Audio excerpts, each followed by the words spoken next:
I'm going to ask the question that a lot of people who did not get the mRNA injections like myself are probably asking right now, and that is, did we win this war? You're okay. You're not gonna get COVID if you have these vaccinations. Hey folks, guess you heard this morning I tested positive for COVID. And when people are vaccinated, they can feel safe that they are not going to get infected. Dr. Fauci says he has COVID again. I'm just kidding, of course. No disrespect to all my friends out there who got the mRNA injections. I think most of my friends actually did get the mRNA injections, and most of my friends are very cool and tolerant people who, with enough common sense to not judge me for not getting it, and God bless them, and I will always remember you. Maybe it wasn't a war, but it felt like it. The people who did not get the mRNA injections, like myself, it was really tough. People were really judgmental. They acted like we were some kind of serial killers. Some of my friends, a very small percentage of my friends, were so intolerant of my choice that they chose not to be my friend anymore. I think it's only like 10% of my friends, though, thank God. Most of my friends are very level-headed and tolerant people. And the way I see the world, actually, is you have 80% of the people are very tolerant. Whether they got the injection or not, they were just tolerant of each other's choices. You had 10% on the left who were judging the people who did not get the injection, and then you had 10% on the right who were judging the people who did get the injection. And even I understand the extremes. It's fine. I get it. I hope I can reconcile with some of these friends that have chosen not to be my friend anymore. Eventually, we'll reconcile. But my job as a singer is I'm out there at farmers markets playing to the average people just walking by. And I would love to be able to just express myself exactly the way I wanted to with no question about what I'm singing, like being like, I'm not taking this injection if it's the last thing I do, like, singing like that in front of everybody. But I actually couldn't do it. In fact, I'd written a song pretty early on before the mRNA injections came out. It's called Corona Coaster Blues. And the last verse is, please give me liberty, or please just go ahead and please kill me, 'cause I won't take a vaccine from the evil machine. I'd rather get the guillotine than these Corona Coaster Blues. And I noticed before the vaccines came out, or the mRNA injections, I don't like to call them vaccines because it doesn't strictly meet their definition of a vaccine. But before the mRNA injections came out, I would sing this song, and people were okay with it, even because nobody had taken the thing yet. But as more and more people started taking it, that song became very divisive and alienating. And as a musician and a songwriter, I don't actually enjoy alienating my audience. I think some artists do like to alienate audiences, and I get that, and I respect that. It's fine. That's what some artists have, a very narrow niche audience. That doesn't happen to be mine. I happen to like playing at farmers markets. About 90% of what I do these days is at farmers markets. And you get just a mixed bag of whoever's there. You're singing to these people. And so I had to be really careful the songs I was writing, because I was writing songs that were very narrow, I guess, as far as my view. They were about what I liked and what I wanted. And it doesn't always work that. Well, you can go out there and sing that song, but you may not make as much money. You're not going to make as many tips or CD sales if you're alienating half your audience. So that was really the challenge in writing this song. So I had to make it pretty universal, and I've had to become more of a universal songwriter as time has gone on, especially with this pandemic. And that's cool, because I really want my songs to stand the test of time anyway. Of course, one of my favorite songwriters is Kurt Cobain. And Kurt Cobain's songs, I like to call them very Rorschach. It almost depends on how you're feeling that day is what you get out of those songs. Like when you look at those Rorschach ink blots, if you have, like ever seen those, and the psychiatrist says, what do you see in this ink blot, and then that's supposed to give you some indication of what's going on with your psyche or whatever. And that's how Kurt Cobain's songs kind of work, and that's why they are kind of standing the test of time, because you don't know exactly what he's singing about, but you get that overall feeling, and every time you go back to it, it's something kind of new, and it can grow with you throughout your life, and that's a really beautiful way of doing it. of course, Kurt Cobain was writing to, he knew he had, the market he had was these, he had venues. There was people would come out in mobs. At that time, there was like a big punk scene and an alternative scene was starting to, gain ground.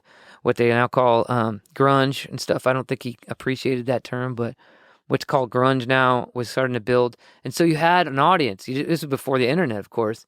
And so you had people that come to this stadium or a venue of some kind, and they would expect a loud rock concert. And that's what Kurt Cobain and Nirvana was providing, But every artist has to know their audience, and currently mine is mostly farmers markets where there's little children running around and adults, and I love it.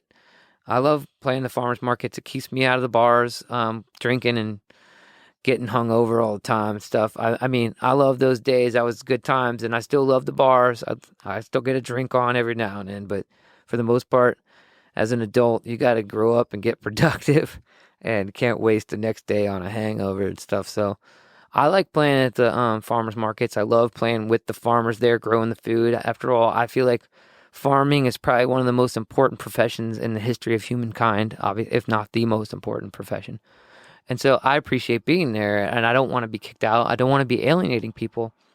And so the songs that I have to write have to reflect that. But we live in a time where it's very divisive, and this song that I wrote called Choice, it's not just about the mRNA injection. It's also about, as I was writing this song, I finally got around to writing it maybe April or May of 2022, which is this year.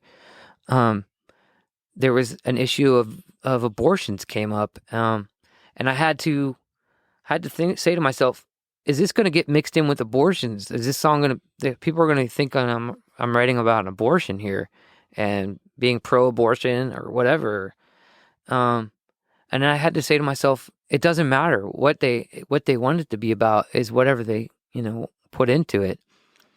And I wanted to say what it seems like has happened in the world since, the era of Donald Trump, which, just to put it really succinctly and quickly, I'm not for Donald Trump. I'm not against Donald Trump. I think he did some amazing things. I think he doesn't deserve all the hatred he's gotten. I think he's a lot better person than a lot of people really realize, or maybe not a better person, but he did a lot more for this country than a lot of people will give him credit for. But I understand why people don't like him. But that's where kind of this whole thing started, where we started disrespecting each other's choices. Is I started seeing people who consider themselves liberal, and I've considered myself a liberal probably my whole life. Maybe I've voted independent or liberal usually. I don't think I've ever voted Republican in my life. Nothing against Republicans. I think they're fine people too.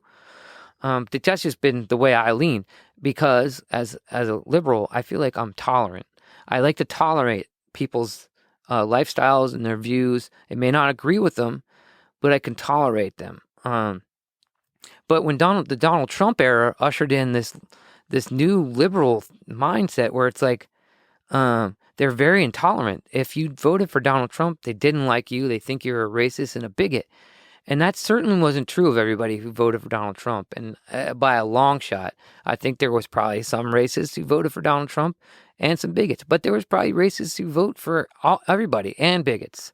And those terms are very broad, I know. I think racists and bigots are every color that you can imagine on the planet. They're not just white people. I think every race, nationality has the potential to be racist or a bigot. That's just how I feel about it. And so anyway, the Trump era ushered in this new mindset of liberals thinking who were supposed to be tolerant of other people's views, thinking they could judge people for voting for Donald Trump. And I think that's where we kind of went off the deep end here. We went over the cliff, and as we went into the pandemic, things just got worse, of course, with the masks and then the mRNA injections. And so that's what this song I wrote was trying to show the other side of the story of like somebody who's not on the side of the popular. He's not on the popular side, not on the side.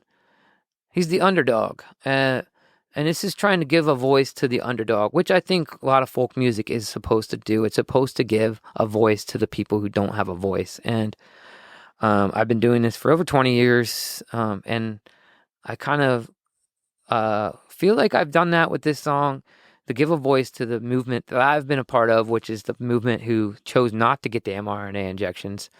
But again, people think, well, if you don't take the mRNA injection, you must be a Trump supporter. And that's faulty logic. There's plenty of people who don't like Trump who did not get the mRNA injection. These are people who just like to think about things and whatever else. Anyway, so here's the song. It is called Choice. I hope you enjoy it. Here and roll.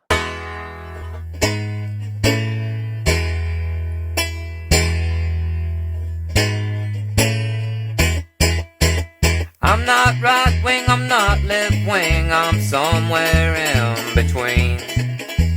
I just wanna be left alone to live self-reliantly.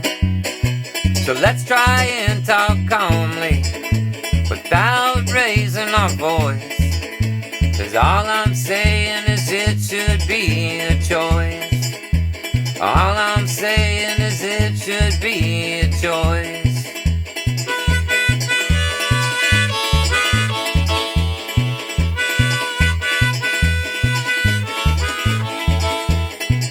You can solve your problems the way that you want to, and I would do the same. There's more than one way to live happily and to play this game.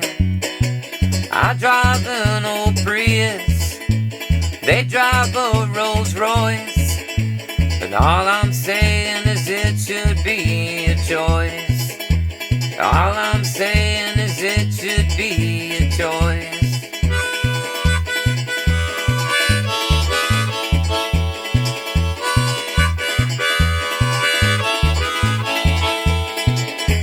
Some things in life are better left into the hands of God. No one knows the consequences, or if either way is flawed. So please don't try to convince me with a bunch of loud noise. 'Cause all I'm saying is it should be a choice. All I'm saying is it should be a choice.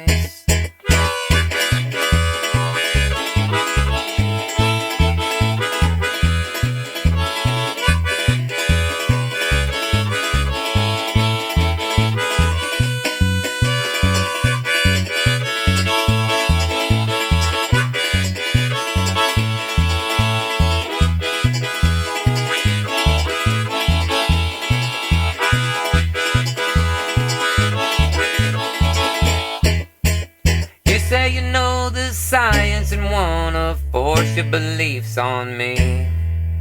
But when I show you my science, you wanna call it conspiracy. Soon you start telling me how you think I'm paranoid. But all I'm saying is it should be a choice. All I'm saying is it should be a choice.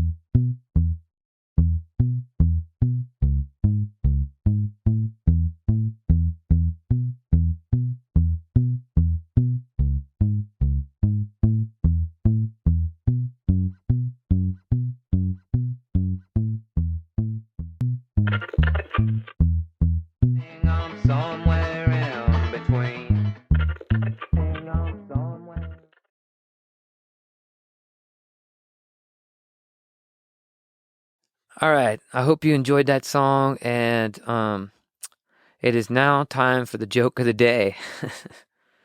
It's not a really good one, but what's the difference between a person with the mRNA injection and a person without the mRNA injection? It's a lot easier for somebody with the mRNA injection to get a date in Southern California. I just say that because, it was hard enough, the dating scene as a single man myself.